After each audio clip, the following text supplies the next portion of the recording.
पहले तो मैं क्षमा याचना मांगता हूं बौद्ध भिक्षुओं से कि मैं पहले दिन से इस कार्यक्रम का हिस्सा नहीं बन पाया, इस आंदोलन का हिस्सा नहीं बन पाया। कारण झांसी बुंदेलखंड में बहुत बड़ा बौद्ध सम्मेलन था, मैं उसमें लगा हुआ था। जैसे ही मैं वहां से खाली हुआ हूं, नॉन स्टॉप लखनऊ से बाई कार आपके बीच में पहुंचा हूं।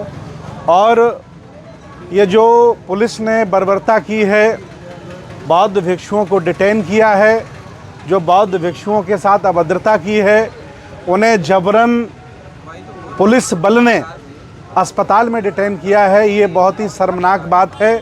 ये भारत के लिए नहीं बल्कि पूरे विश्व के लिए शर्मनाक बात है कि इस तरह से बौद्ध भिक्षुओं को डिटेन किया गया। बात आगे की ये है कि ये आंदोलन कई वर्षों से चल रहा है, कई बार चला बंद हुआ, चला बंद हुआ। कभी बौद्ध भिक्षु मैनेज हुए, कभी किसी ने ज़मीन अपना बेचा, कभी ये आंदोलन शांत हो गया। लेकिन पूरे भारत के बौद्ध इस मुद्दे को लेकर के आंदोलित हैं। हमारे द्वारा कई एमपी लोगों से बात की गई कि इस मामले को सदन में उठाया जाए। कई हमने विधानसभाओं में जो हमारे एमएलए उपासक हैं, बिहार में भी हैं, यूपी में भी हैं, दिल्ली में भी हैं, उनसे भी मैंने निवेदन किया कि आप लोग इस मुद्दे को सदन में उठाएं। अगर ये मुद्दा चुने हुए प्रतिनिधि सदन में उठाते हैं तो ये मुद्दा भारतीय बनेगा, बड़े लेवल का मुद्दा बन जाएगा और ये उठाना भी चाहिए।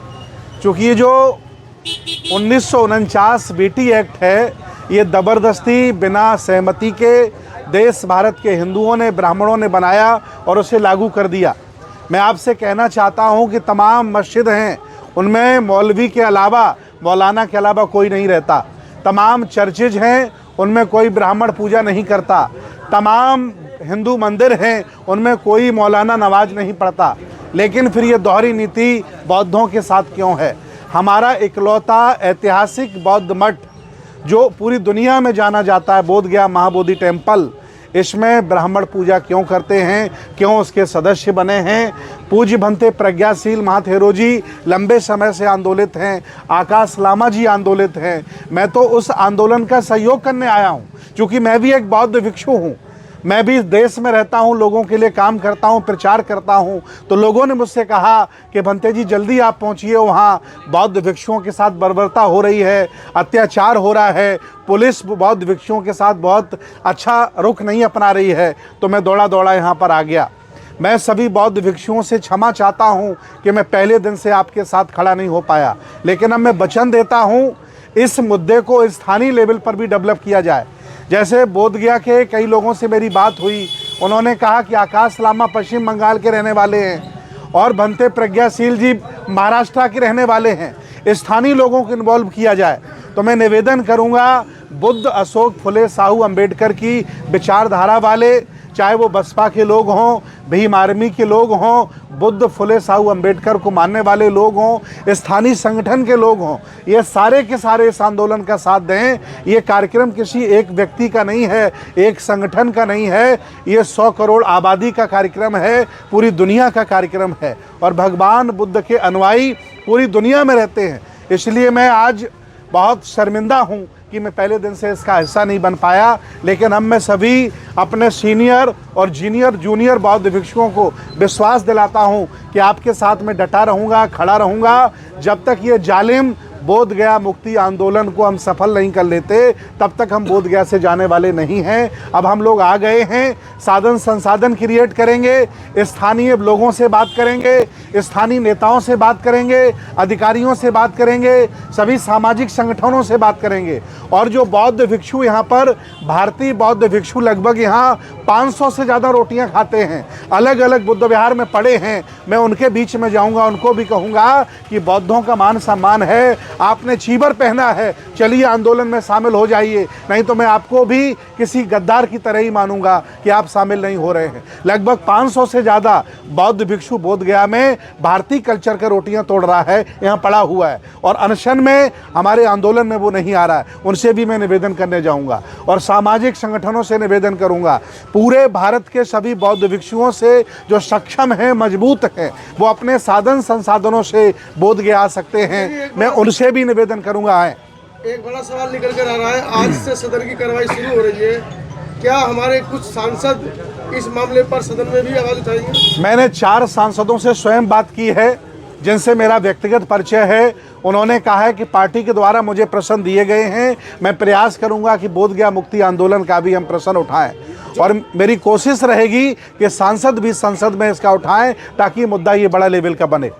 अगर समाज के जो कुछ ऐसे सांसद हैं जो पार्टियों के वजह से शांत भी रह सकते हैं, उनकी मजबूरी भी हो सकती है, क्या उनके ऊपर भी कार्रवाई आप लोग सामाजिक रूप से करने की कुछ ऐसी रणनीति बनाइए? देखिए, हमारी आवाज नहीं उठाएगा वो सदन में क्यों? ऐसे कई सांसद हैं संसद भवन में जो बुद्धिस्ट विचारधारा से जुड़े हैं, जो अम्बेडकरवादी सोच के हैं।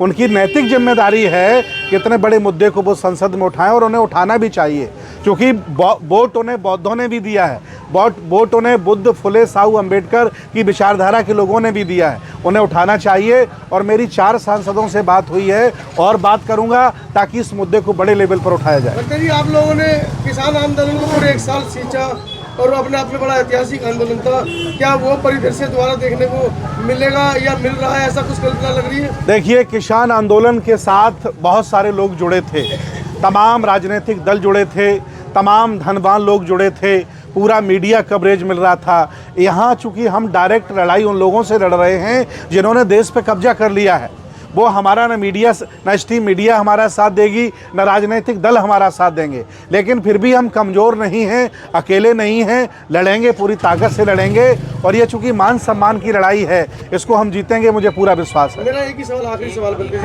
किसान आंदोलन को, पहलवान आंदोलन को और भी बहुत सारे आंदोलन जनतंत्र मंत्र पे हुए हैं, आपने सभी को समर्थन किया, बल्कि राहुल जी भी आंदोलन में पहुंचे हैं, उनसे भी चर्चा होगी कि वो भी हमको समर्थन करें जैसे हमने उनको समर्थन किया? नहीं, ये आपने आज अगर ये बात कही है तो मैं किसानों के नेता राकेश टिकैत से बात करूंगा कि आज हम संकट में हैं, आप बोधगया आइए।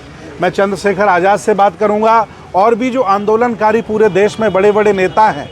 मैं कल पटना जा रहा हूं और हमने कई नेताओं से मिलने का समय मांगा है, उनसे भी मिलकर के निवेदन करूंगा। चूँकि ये आंदोलन बनते प्रज्ञाशील महाथेरो जी कर रहे हैं, आकाश लामा जी नेतृत्व कर रहे हैं, मैं इनका सहयोगी बन करके आया हूं और मैं, चूँकि ये मेरी नैतिक जिम्मेदारी है, मैंने क्षमा याचना भी पहले मांगी है कि मैं पहले दिन से इसका हिस्सा नहीं बन पाया, मैं लेट आ पाया, मैं बिजी नहीं, मैं बुद्ध विहार में रोटी खा के पड़ा नहीं था, मैं भी वहाँ कार्यक्रम कर रहा था, बिजी था, मैं खाली हुआ तुरंत यहाँ आया हूँ। अब सभी बौद्ध भिक्षुओं के साथ में रहूँगा और पुलिस की जो बर्बरता है उनसे 2-2 हाथ भी करने के लिए हम तैयार हैं और ये आंदोलन चलेगा और तब तक चलेगा जब तक बोधगया को हम मुक्त नहीं करा लेते।